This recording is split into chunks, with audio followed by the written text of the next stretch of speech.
Good morning, everyone, and welcome to the Rangers Review morning briefing for Monday, the 29th of November. I'm Derek Clark. I'm joined this wintry morning by Jonny McFarlane. Jonny, how are we doing?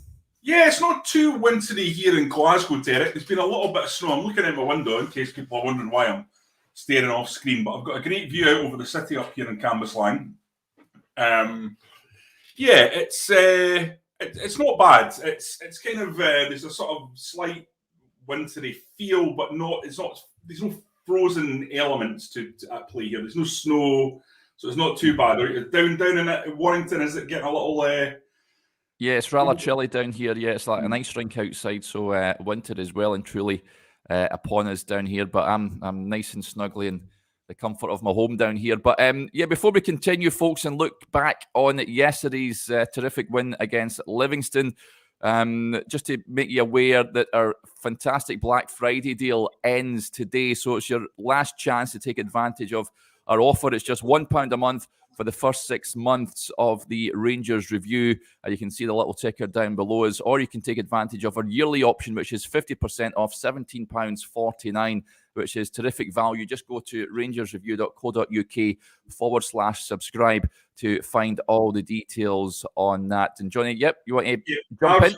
Come in on that, mate. Just want to encourage everyone to go and have a real think about that deal. I don't think this deal is going to be bettered. It won't be bettered for the rest of the year, certainly, and beyond. This is our top deal, which is why it's on Black Friday.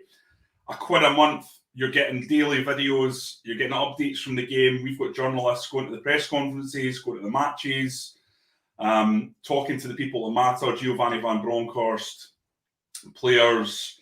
And what we're trying to do here is something a little bit different, so we need your support to make that happen.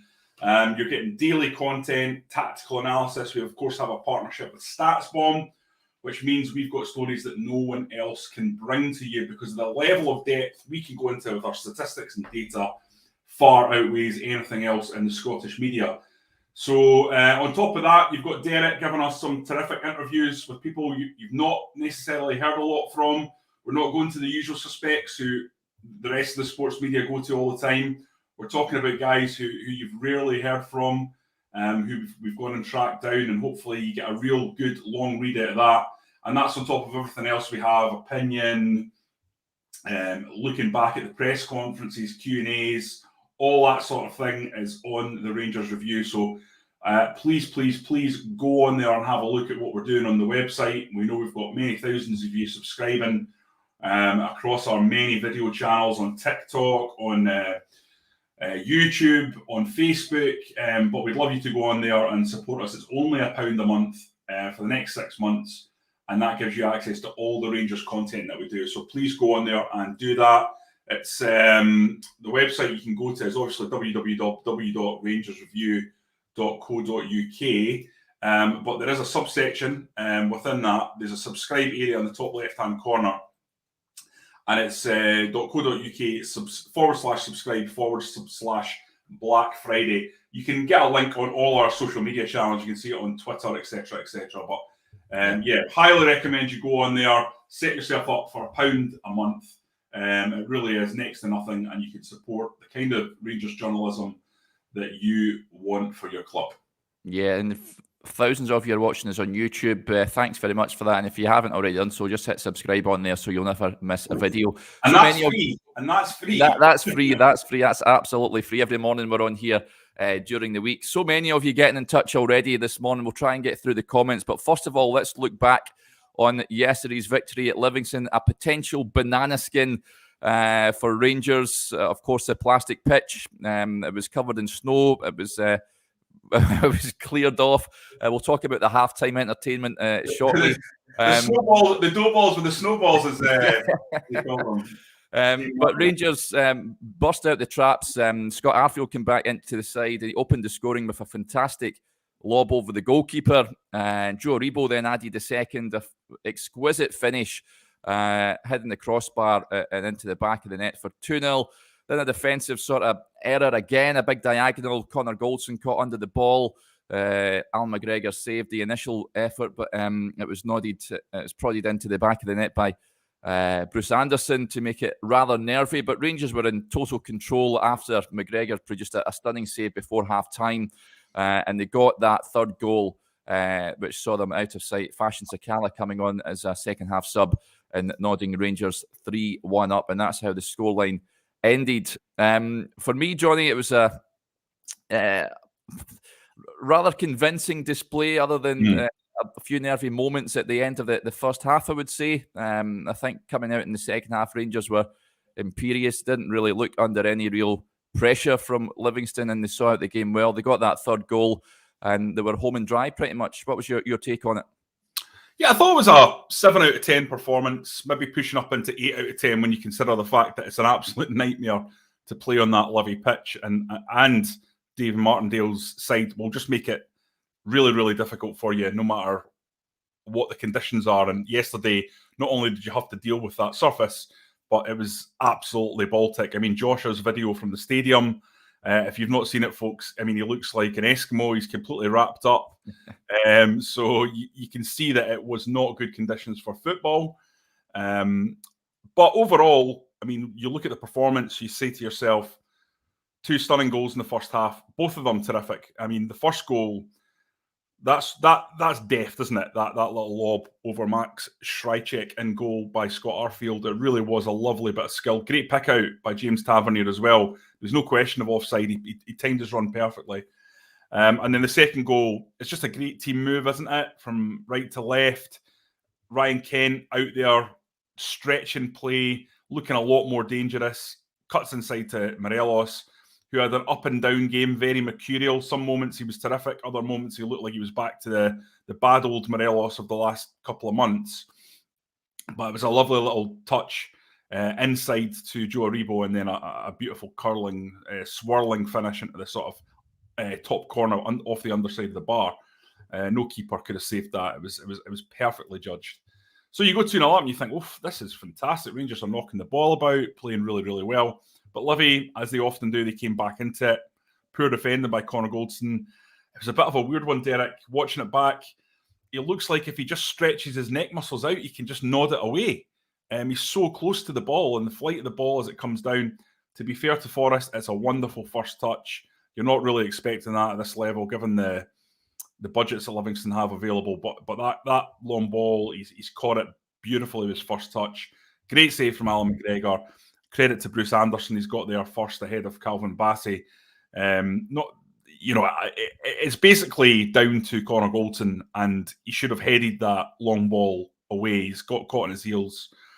It's as simple as that. You're right, Rangers looked a little bit ropey. You needed an Alan McGregor save out of the top drawer to deny Livingston getting their equaliser. But after that, I thought Rangers completely dominated the second half, Derek. Did they have a shot on goal? I don't think Livingston did. Be interesting when we get the expected goals for the second half, because I thought they completely controlled every element of it, and then got their rewards when Fashion Sakala leapt like a salmon to nod in the thirds.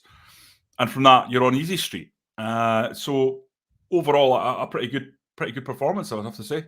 Yeah, and look, from Steven Gerrard's side, there just seemed to be a bit more zip about them, Johnny, especially that first half. It seemed to be more direct, less sideways passing. It wasn't pedestrian as we've come to expect this season. There just seemed a bit more freshness, and they just seemed a bit more vibrant, I think, and they took the game to Livingston, didn't they? The word of the day, and the word to describe Rangers under Giovanni van Bronckhorst, is alacrity.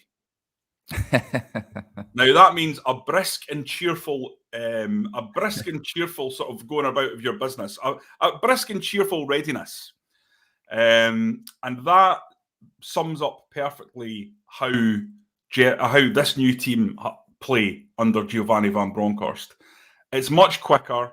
It's much more threatening. Now, it's only 2 games, so things can turn on an instant. But the notion of having wingers wide and midfielders running forward rather than to the side has rejuvenated this Rangers team. The only question will be, Derek, if in 6 months down the line, the club or the squad is missing the defensive stability that was supposed to give. Now, we know from this season and the stats that it wasn't given that defensive stability towards the end of the Gerrard reign. However, that's not to say that you throw the baby out with the bathwater and that Michael Beale Gerrard structure, the one that he's successfully implemented so far at Aston Villa, is useless. It's not. It's just that these players, to me, they look like they've had the shackles pulled off them, especially middle to front. Rangers just looked so dangerous. And all season, it's been plodding, it's been slow, it's not been sparking.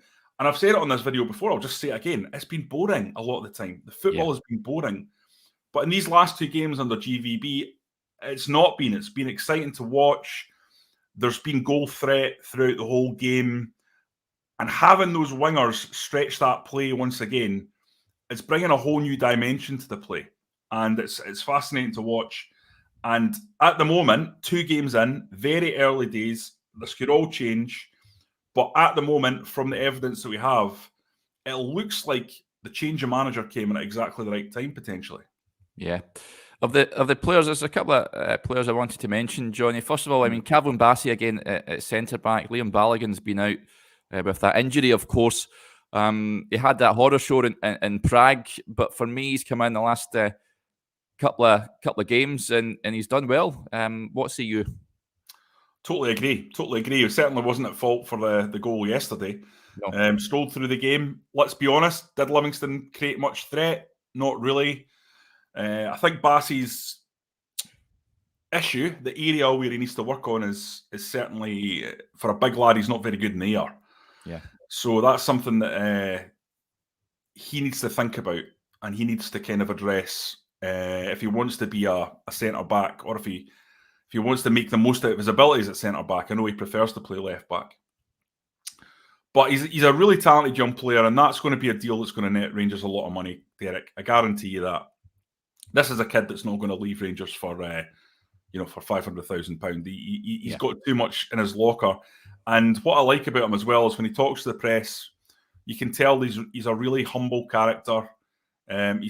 He's absolutely genuine. You can he's at that age where you can see that he means what he says. Yeah. And when he's sort of regurgitating a line that he's been told is a smart line for a press conference.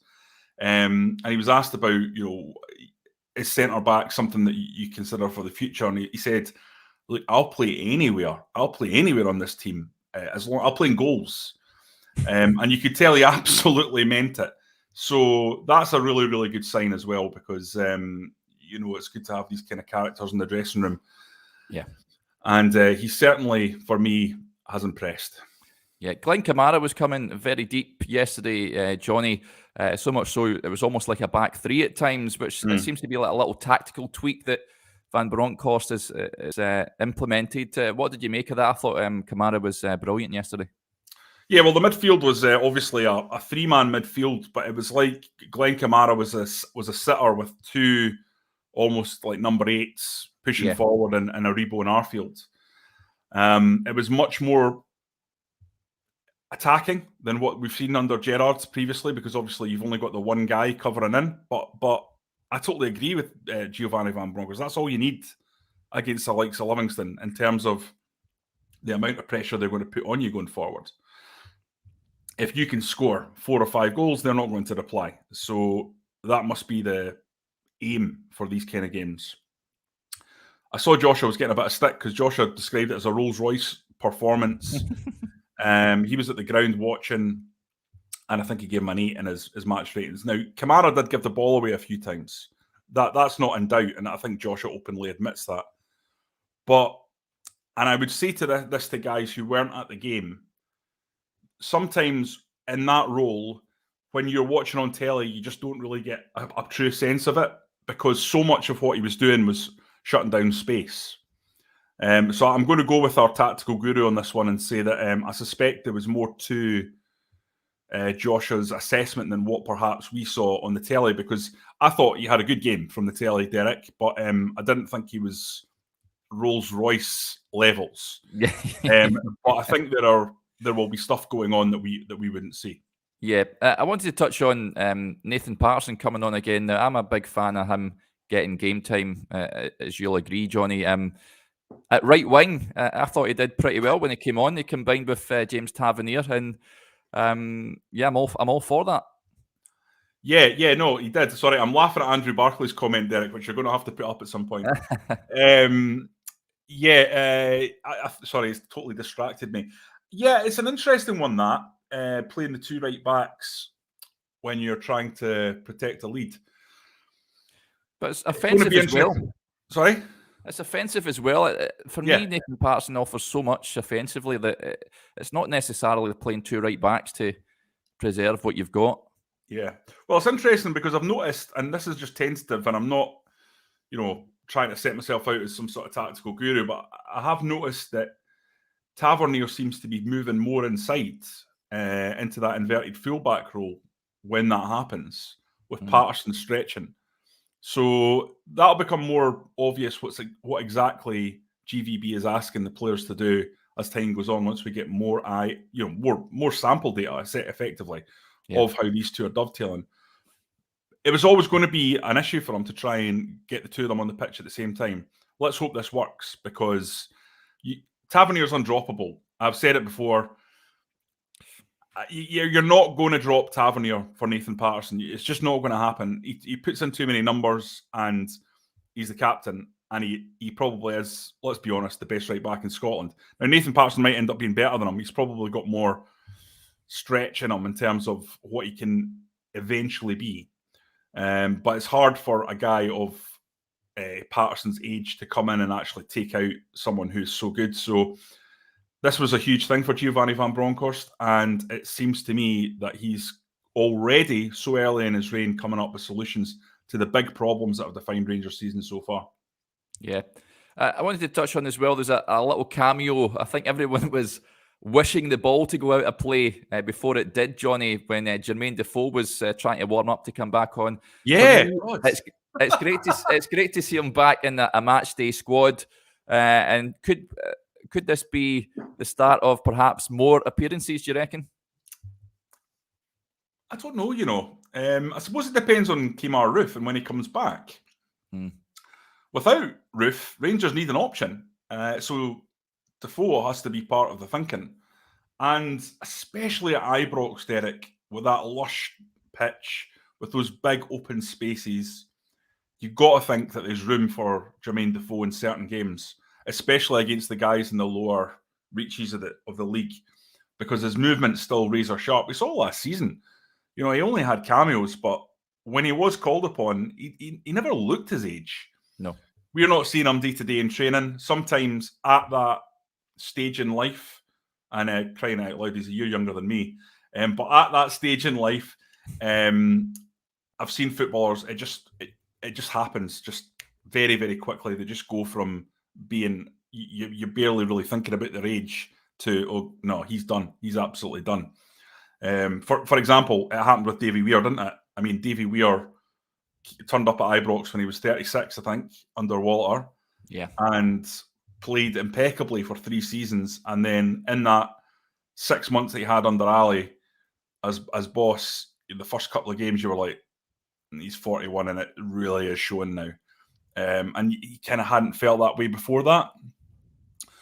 So I think Defoe is someone that's going to be important, but it's difficult for us watching on from the sidelines to be totally sure about what he can give. You'll be judged ultimately by what he does on the pitch when he does get a chance. I thought he looked reasonably sharp when he came on. He got a shot away. But I wonder if this will be an area that Giovanni van Bronckhorst might think to himself, we could be doing a little bit more here. Yeah, well, that leads us nicely on. Andrew Barclay's posed a question, Johnny. You lads think he'll bring back Itten in January? Now, we've discussed Itten before, whereas he never fitted into a Gerrard Rangers side the way they play. Could he fit into a Gio van Bronckhorst side? I'll be honest with Andrew and say I don't see it, but I wouldn't rule it out. Yeah.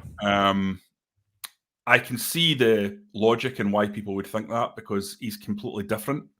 He offers that target man option up there that you don't get with Kemar Roof and Alfredo Morelos. He's a big unit, and you saw how useful that was to Rangers last season in the games against Motherwell. someone coming on that you can hit with a cross. I'm just not sure about Cedric Itten technically fitting into this Rangers squad.